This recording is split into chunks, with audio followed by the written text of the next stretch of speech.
Hi everyone, welcome to Unhyped Stocks. In this video, I'm gonna tell you why I'm very heavily concentrated and why I currently own only 3 stocks in my non-margin accounts. Okay, Adobe, ServiceNow, and Fiserv. That's basically my entire stock portfolio, and this is completely deliberate because I have a very specific goal when I invest in individual stocks.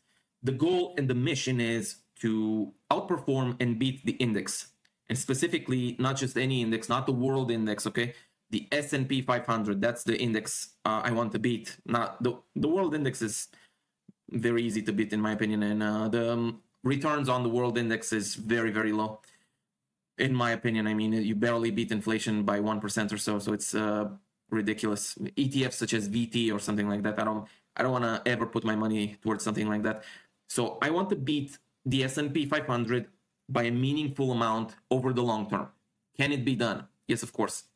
So that's why I'm doing all of this work. If my goal was to just roughly match the S&P, I would just buy the index, some ETF. Much easier. I wouldn't have to deal with annual reports, earnings calls, and not gonna spend hundreds of hours staring at the numbers like a financial psychopath. Okay, I'll just spend my time going outside in the sun. Okay.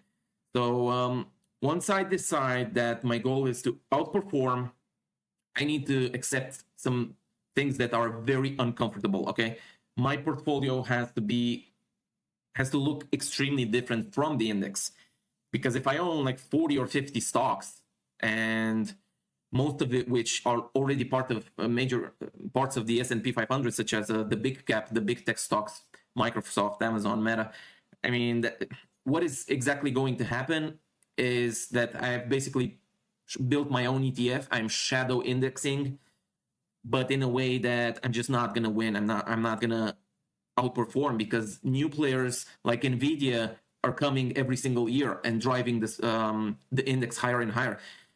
One year it might be Microsoft and Apple. The next year could be Micron and Broadcom and something else. Some other year could be oil taking off, or healthcare. So if I just own parts of the index without owning the complete index, I'm just gonna underperform. This is basically working like a law. That's what makes it very difficult to beat. Because if you are not invested in the winners of that year, you're just gonna underperform. And if you don't find the next year's winners, you're just gonna underperform again. And over time, it's just massively gonna underperform. But that doesn't mean difficult, does not mean impossible, okay?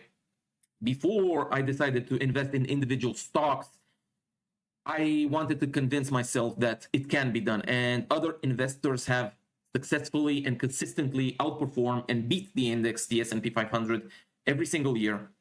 So this is how I live my life.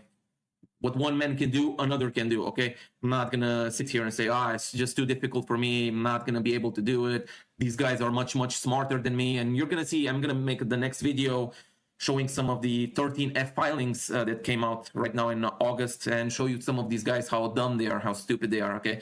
Some people like Bill Ackman, and we're gonna talk about Netflix as well. But yeah, what one man can do, another can do. If 20 people that I found that are great investors, also outspoken about their strategy and what they're doing, I mean, I could just copy their strategy and try to understand it and come up with something better on my own, or just use the same strategy and pick individual stocks from year to year, make mistakes along the way, but of course, improving and becoming better and better at it. It's a skill, okay? Investing is a skill. Getting good at investing is going to require mistakes made along the way. So nothing is going to be perfect, but I'm just going to try it. I decided that I'm going to try. So this is the strategy that I have come up to. Extreme concentration, because finding an investment that can I think can massively outperform the index, and then giving it like a 2% position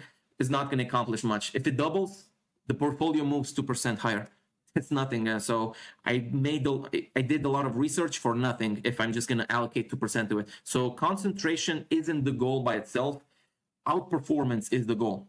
So concentration is simply one of the tools that I pursue to that I use to pursue that outperformance. And that brings me to the next question. If I'm going to put pretty much all of my net worth into just a few businesses, what do those companies have to look like before I'm going to do that?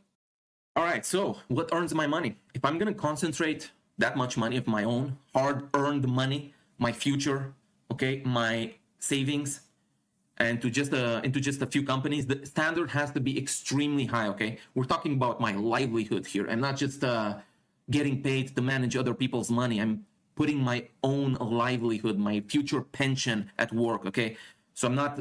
This is not a joke for me. This is extremely serious. Okay, I'm not looking for companies that simply grow fast. Okay, I'm not stupidity here 101 Kathy Wood ARK investment. This is not joking around, fooling around. Okay, this is not going for Beyond Meat and Tattooed Chef and Invite and CRISPR. I'm naming a lot of stocks that went bankrupt, by the way.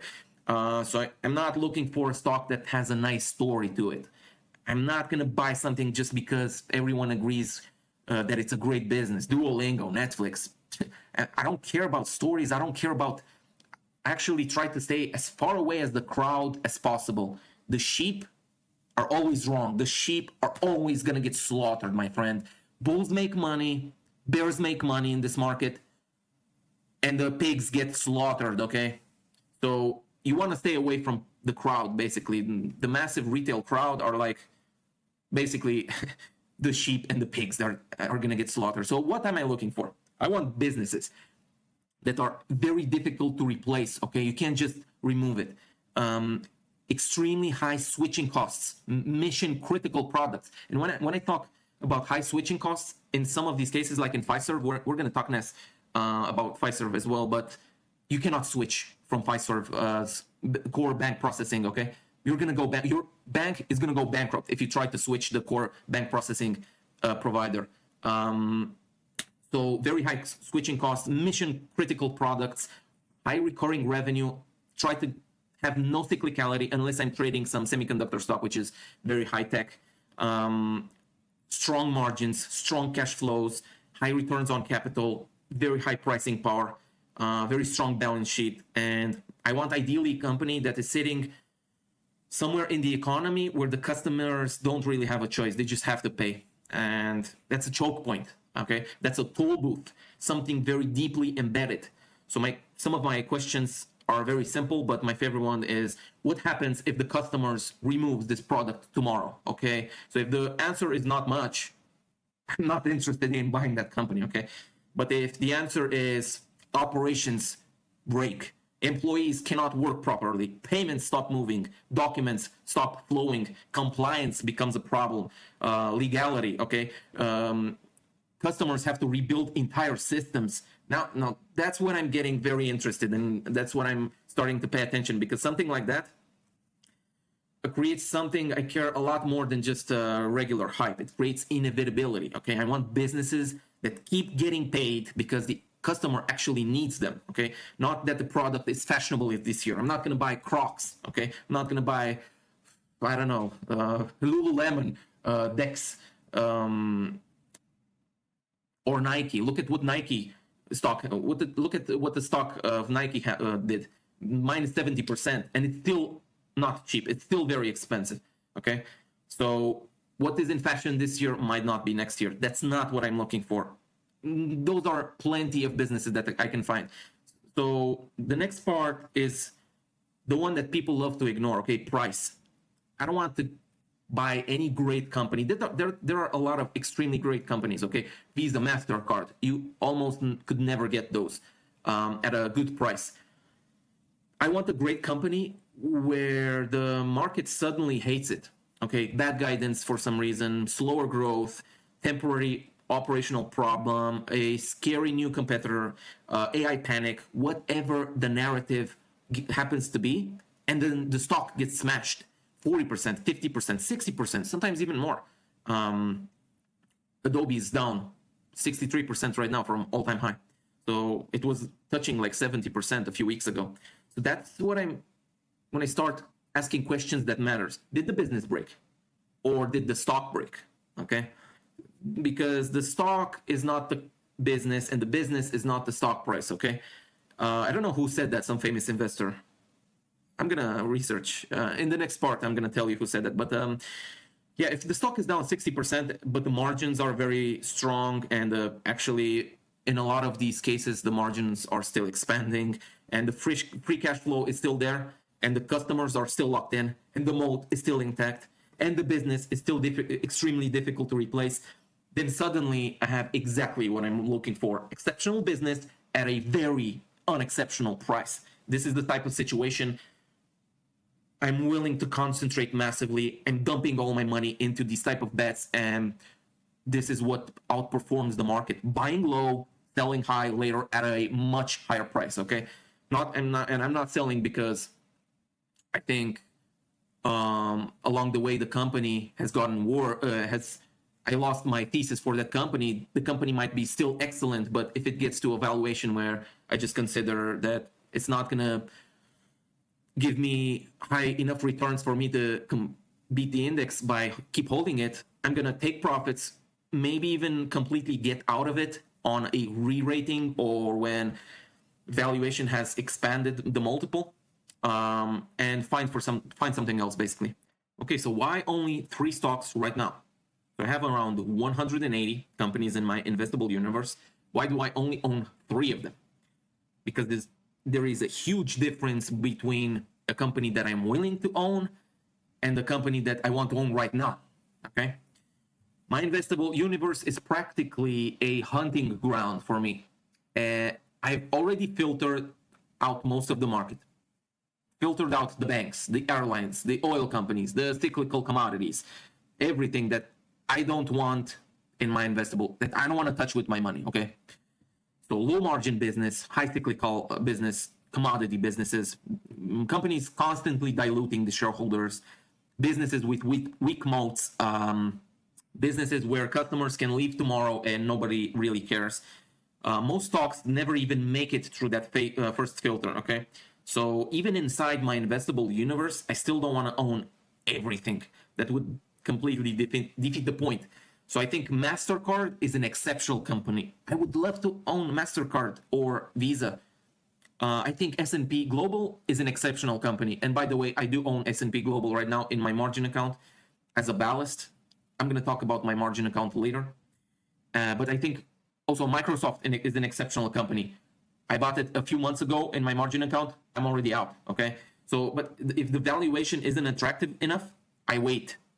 There is no rule that I have to own a great company today just because I want to admire it, that it's present in my portfolio. Okay, so you watch some of these people on YouTube, like Joseph Carlson. He just talks about how great the company is, but the guy is completely delusional when it comes to making money and actually outperforming the index. He doesn't know how to do it. He's just, I'll put money into this right now because it's shiny to me. Okay, this year might be Realty Income. Next year, oh, I changed my mind. It's Vici Properties, and then it's something else. I mean, I can watch these 180 companies that I have for 5 years and not touch them, 10 years, okay? And then the market eventually gives me the opportunity, and then I act, okay? That's why I think, I almost think of my portfolio like a funnel, okay? Thousands of public companies, and then maybe 180 that I would seriously consider owning, and then a much smaller group of truly exceptional businesses.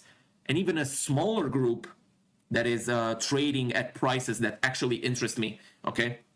And eventually, you can get down to just a few opportunities where I think the combination of quality and price is unusually strong. Right now, my number is 3 stocks.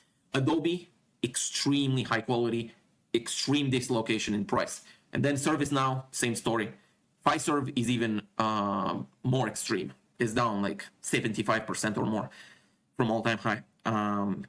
And this is the part that matters. I didn't research 3 companies and I decided to put everything into them. I researched thousands, okay?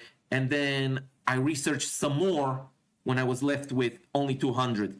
And then when I actually decided to deploy my money, only 3 came up to me as the best bets in terms of expected value, okay?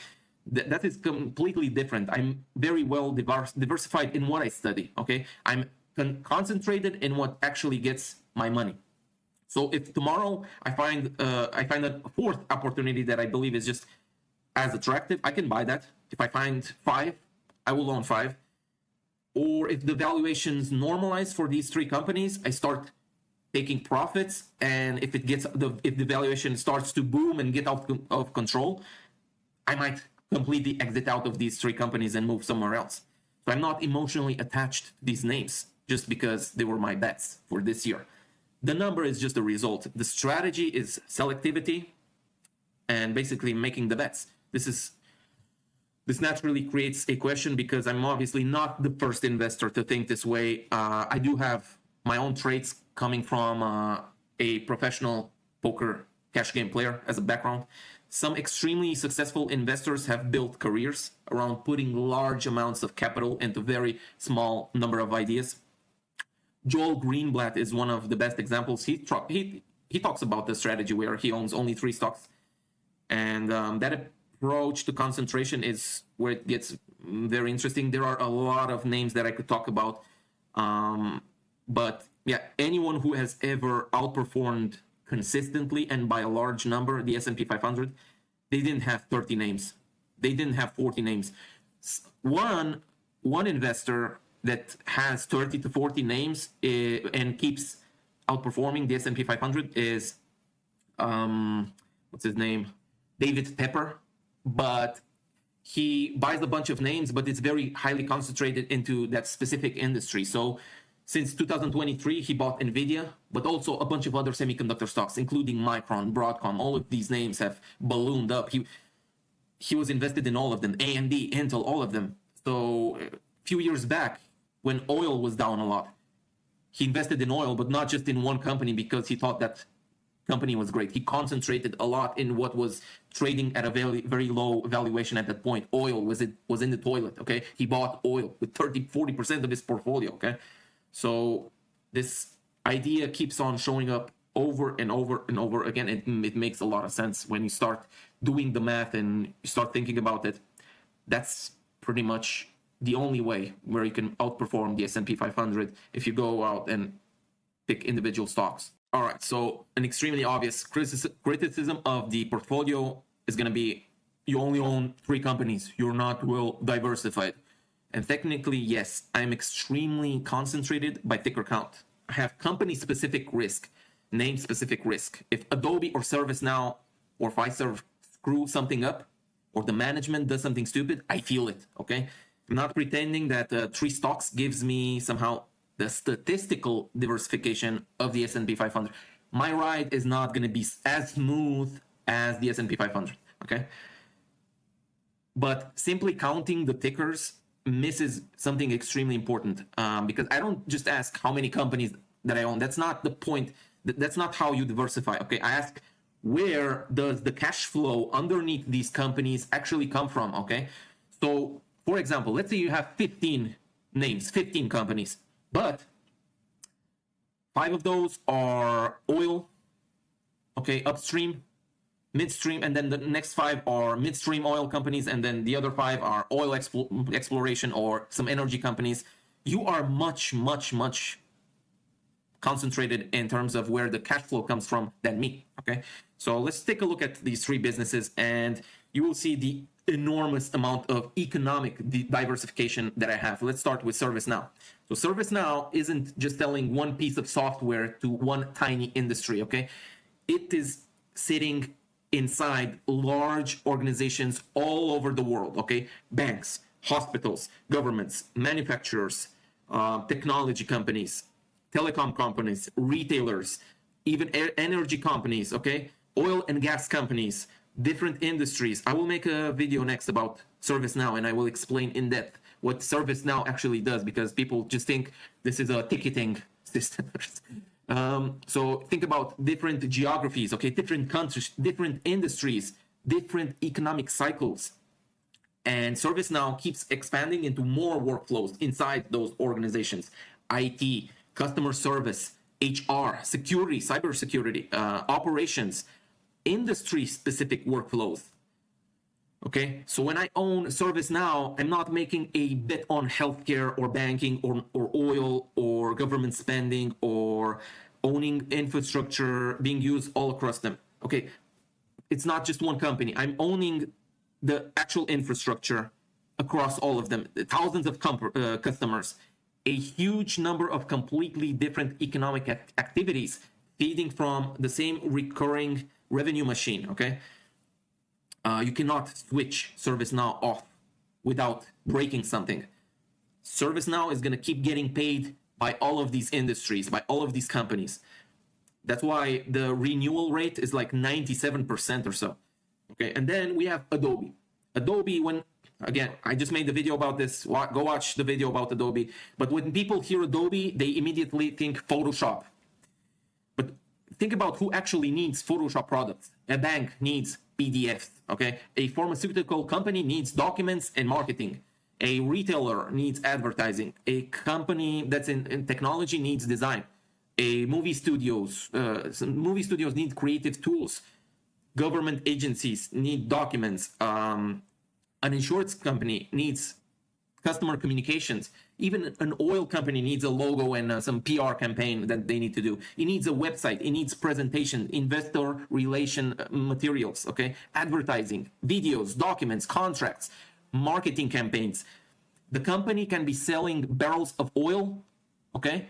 And somewhere inside that organization, somebody is probably opening an Adobe product, some PDF file, something, software feature that Adobe has. And then Adobe goes beyond the Creative Cloud. You have the Experience Cloud. You have marketing, analytics, customer data, personalization, digital experiences. So again, it's one ticker, Adobe, software company. It's not a software company. It's not just software, okay? But underneath the name Adobe, there are enormous amount of companies that pay Adobe for completely different reasons, okay? Enormous number of industries, okay? And then you have Fiserv. Fiserv gets even more interesting because Fiserv sits underneath almost every part of the economy, okay? They move money. They move money around. Banks need infrastructure. Financial institutions need account processing. Cards need to be processed. Businesses need to accept payments. Consumers need to pay businesses. Merchants need payment systems, okay? Clover. That puts Fiserv directly inside of huge number of businesses themselves. Restaurants, shops, service businesses, small companies, larger merchants, different industries, different customers, different geographies. The common denominator is simply commerce. Money moves, Fiserv gets paid. So when I look at my portfolio, I see 3 stocks, but I don't see 3 economic bets. I see enterprises operations through ServiceNow. I see creativity, documents, and digital marketing through Adobe. I see banking, payments, and commerce through Fiserv. These cash flows ultimately comes from hospitals, banks, governments, manufacturers, retailers, energy companies, restaurants, financial institutions, small businesses, massive corporations, and then customers that are spread across the world. That is very different from only 3 small companies that all sell the same product to the same customer, okay? So think about, instead of owning Fiserv, I have Crocs. They sell rubber shoes. What diversification in cash flows they have? They're nothing. I mean, if some other company makes a shiny new rubber shoe that people like more, I mean, I'm fucked. What am I going to do with Crocs? The stock is going to plummet and I'm going to lose my money, okay?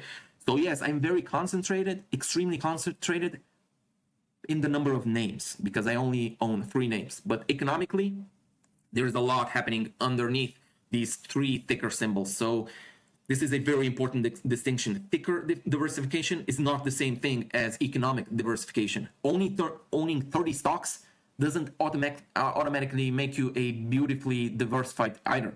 If 20 of them depend on the same economic cycle or same customer or the same commodity, like we talked about oil, or the same source of funding. If you have more tickers, you don't necessarily have more independent cash flows, okay? So I would rather understand what is actually producing the money. And with Adobe, ServiceNow, and Fiserv, I own 3 companies that are sitting across 3 completely different layers of economy. So yes, 3 stocks, but underneath those 3 stocks, there is a very large piece of the global economy. And if I'm gonna concentrate this heavily, if I'm gonna put 40% of my money into just one single company, This is exactly the kind of diversification I want underneath the business, inside, within the cash flow, okay? Concentration is earned. We're not trying to be heroes here, okay? This is the part where concentration investing gets stupid very quickly, okay? Owning 3 stocks does not automatically make you a serious investor. Putting 30% of your portfolio into just one company because you have high conviction is not impressive, okay? You can have enormous conviction and still be completely wrong. People do it every day. The smaller your portfolio gets, the higher the standard has to become. For me, concentration has to be earned. Before I put serious money into a company, I want to understand the business deeply. How does it actually make money? Who are the customers? Why do they stay? What happens if they leave? What are the switching costs? Who are the real competitors? Okay, how strong is the balance sheet? What are the margins? What is the free cash flow? Is management allocating capital intelligently? Okay. Recently, ServiceNow earlier this year acquired Armis for like $8 billion when the market cap of ServiceNow was on less than 100 billion. So that was like 8% of the market cap in a single acquisition. Was that good? Was that expanding the company's business moat? Was that closing some loops? What did it mean for the company? Are they expanding into some new territories? Are they reinforcing the moat? So you have to take a very close look to everything what's happening. Are the share count is the share count going down, or are shareholders getting diluted every year? And most importantly, you have to ask what could break the thesis, because if you spend 20 hours looking for reasons to buy the stock, but if then you spend like 20 seconds for reasons that you might be wrong, it's of course it's going to be dangerous. So if I own 30 stocks in one thesis completely fails, let's just say I lose 95% of my money or more. Yeah, sure, it hurts. But if I own only 3 stocks and one thesis completely fails, I have a bigger problem. Okay, I have a much bigger problem. So the research burden has to go up a lot as concentration goes up. A concentrated portfolio should not come from having fewer ideas. If you have few ideas, maybe just don't invest in individual stocks. Invest in the index and then get better at investing. Research a lot more stocks. Have a lot of ideas and then choose the best of them. Okay. So also, a concentrated portfolio should come from having higher standards. I want the company, I want to know exactly what the company does before the opportunity appears. So before I put money into Adobe or Fiserv or ServiceNow or any of these, I knew the companies very, very well. I could make one video every single day, every 2 days, because I have like 180 stocks in my investable universe. I can make a video about those companies every 2 days, and I wouldn't be invested in like 97% of them.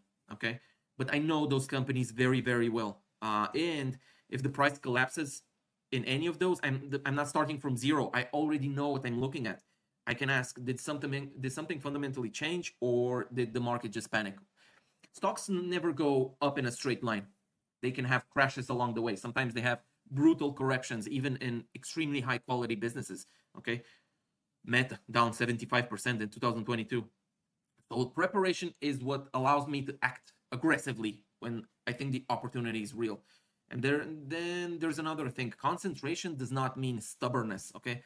If the business deteriorates, I change my mind. If the moat weakens, if management start destroying capital, if the valuation becomes ridiculous in the other direction, I can sell out.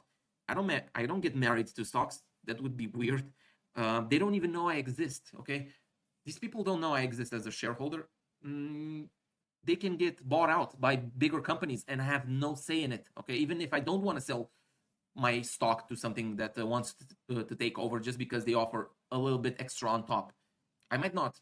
And that's, by the way, how a lot of fraud and manipulation is done in the markets. They crash the stock price of a company, and then you find it gets bought out, but they had plans years before to buy it out, and they fabricated some crash in the company, some drama. Anyway, that's part of the market. The market is filled with fraud, manipulation, and I mean, what did you expect in the stock market? But yeah, the important part is the amount of work that has to happen before a company earns that position in a very high concentrated portfolio, because concentration without knowledge is just gambling. The concentration with deep research, strong businesses, good prices, and a very clear understanding of what might prove you wrong, that's something completely different, and that is the standard that I'm trying to hold myself to. Okay, so after all this, I want to make something very clear. My strategy is not just own 3 stocks. This is just where the process has taken me today. The actual strategy is quite simple. Study a lot of businesses, understand them deeply, set an extremely high standard for quality, wait for the market to give me a price, and then when one of the rare opportunities appear, put meaningful capital behind it. That's it. If tomorrow I find a 4th company that gives me the same combination of quality, durability, and valuation, I'll own 4. If I find the 6th one, I can own 6. And if any of my current companies become ridiculously expensive, or if the business deteriorates, or if I find a dramatically better opportunity somewhere else, I can move the money. I'm not trying to build a museum of stocks. I'm allocating capital, and capital should go where I believe the highest expected return is. So right now, that is Adobe, ServiceNow, and Fiserv for me, 3 companies. 3 completely different economic engines in 3 situations where I believe the market has become far more pessimistic than the underlying businesses deserve. So can I be wrong? Absolutely. That's why research matters. That's why valuation matters. That's why concentration has to be earned. I'm not interested in owning my 20th best idea just because someone decided a portfolio looks more responsible with 20 stocks in it, okay? My livelihood is invested in here. My net worth is invested. So I'm thinking about my future. I want my money behind the opportunities that I understand best, at the prices I find the most attractive, with the strongest long-term economics that I can find. Maybe years from now, I'll own 10 stocks. Maybe I'll still own only 3. But I genuinely don't care, because the number was never the point. The point is putting your best ideas to work. And right now, these 3 are mine.